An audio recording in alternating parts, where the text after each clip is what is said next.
por fim, nós temos a última aba dentro de layout campos de módulos de prevenção de duplicidade. Tá? O que essa prevenção de duplicidade realiza?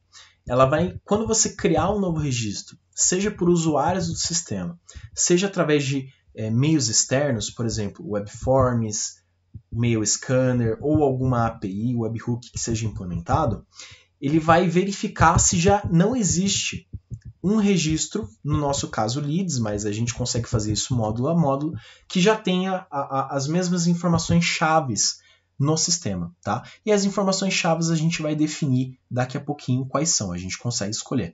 Mas uma vez que ele procurou no sistema, a gente vai criar, por exemplo, um lead. E aí o lead vai ter um e-mail suporte@netsac.net, por exemplo. Se eu tentar criar um lead por algum desses meios que eu falei agora, com esse e-mail e um lead já existir com esse mesmo e-mail, ele vai falar, olha, não, a gente não vai conseguir criar porque a gente estaria criando em duplicidade, se essa checagem de duplicidade estiver ativa, tá bom? Ele vai funcionar no momento da criação, conforme eu falei para vocês, nos meios que eu falei para vocês, tá bom?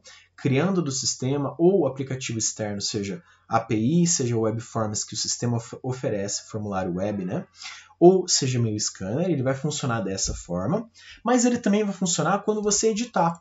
Então, se eu vim aqui no meu lead, né, o Rafael Budin, e aqui nesse lead já existia um outro lead chamado, por exemplo, Igor, e aí esse outro lead do Igor, ele já tem esse e-mail suporte@netsac.net, na hora que eu for salvar, ele vai falar, opa, muda esse e-mail aí, porque já existe um outro lead chamado Igor que possui esse e-mail. Então ele vai fazer essa verificação para mim, tá? Mas para isso eu preciso definir quais campos são os campos que a gente tem que pesquisar, né? Que eu vou chamar de campos CPF, porque é o campo que vai definir qual que é se aquele registro é único ou não, tá? Para isso a gente precisa habilitar sim a checagem de duplicidade, e uma vez que está habilitado, a gente clica em selecionar e aí a gente pode pegar alguns campos dentro do nosso módulo que a gente está trabalhando, no caso leads, para fazer a verificação, tá? Eu consigo deixar um campo só, então ele sempre vai verificar só o e-mail da pessoa. Se já existir outro lead dentro do sistema que tem esse e-mail, ele não vai criar, ele vai me informar que já tem duplicado. Se não existir ninguém com esse e-mail, eu vou conseguir criar normal. Mas eu também consigo selecionar mais de um campo, né? Aqui ele está falando que a gente pode selecionar até 3. Então eu posso combinar.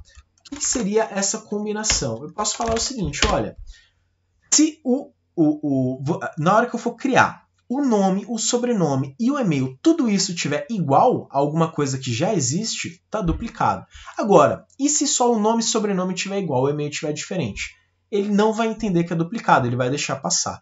Se o e-mail tiver igual e o nome tiver igual e o sobrenome tiver diferente, ele não vai entender que é duplicado, ele vai deixar criar, tá bom? Então, tudo que tiver aqui dentro, todos os 2 ou 3 ou um campo precisa ser válido ao mesmo tempo, ou seja, ele precisa ser repetido, já existir no sistema ao mesmo tempo, no mesmo lead, para ele barrar a criação, tá bom? Então a gente consegue pegar um campo ou combinar até 3 campos. E aí, uma vez que ele encontrar essa duplicidade, o que você pode fazer? Você pode falar para ele, olha, você prefere o registro mais recente, né? Então, você pode preferir o registro interno ou externo, tá? O interno é o que já está no CRM. O externo é o que está vindo de fora, né? Do webform, de alguma coisa assim. Ou o mais recente é o que tem as informações mais atualizadas, né? No caso, seria quando você for criar ou você for fazer a edição, né? E salvar, e aí ele descobrir que o que você mudou já tem, então você pode preferir a informação mais recente que tem no módulo, ok? Feito isso, aqui a gente tem até a colinha aqui do que ele fala, né? Se você tiver alguma dúvida também, ele vai trazer essa colinha que é o que eu acabei de falar para vocês, ok? Então é assim que a gente trabalha com prevenção de duplicidade. E aí essa prevenção de duplicidade, ela pode ser feita módulo a módulo, inclusive ativar, desativar e falar quais campos dentro do módulo eles vão ser utilizados para você considerar se é uma duplicata ou não. E uma informação que é muito, muito, muito importante é o seguinte. essa prevenção ela não vai funcionar quando você fizer a importação de dados, porque o módulo de importação de dados ele tem uma prevenção de duplicidade própria, tá bom? E quando você cria o registro que você está criando a partir de workflows. Então, os workflows que tem vídeos dedicados a eles têm uma das funcionalidades é você criar alguma coisa, criar um evento, criar uma cotação, uma oportunidade automaticamente. Então, quando é criado dessa forma, ele não vai passar pela prevenção de duplicidade do módulo, ok?